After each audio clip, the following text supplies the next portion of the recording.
જિલ્લાના વાગરા તાલુકાના પીસાદ ગામમાં યુવાનની માથામાં ઈંટના ઘા મારી હત્યા કરી નાખવામાં આવી હોવાની ઘટના પોલીસ ચોપડે નોંધવા પામી છે. મળતી માહિતી મુજબ બંને યુવાનો વચ્ચે નજીવી બાબતે ઝઘડો થયો હતો અને તેનું લોહિયાળ પરિણામ આવ્યું હતું.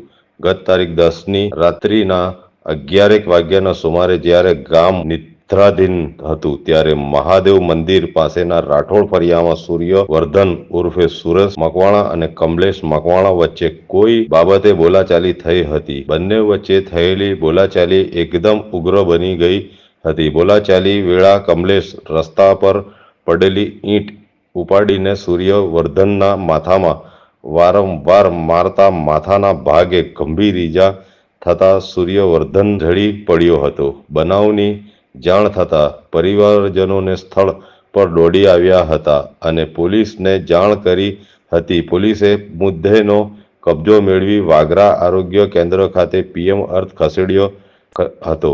વાગરા પોલીસે બનાવ અંગે હત્યાનો ગુનો નોંધી તપાસ હાથ ધરી હતી. દરમિયાન પોલીસે આરોપી કમલેશ મકવાણાની ધરપકડ કરી કાયદેસરની કાર્યવાહી कॉल करें अभी 8733053364 पर या 9426889560 पर।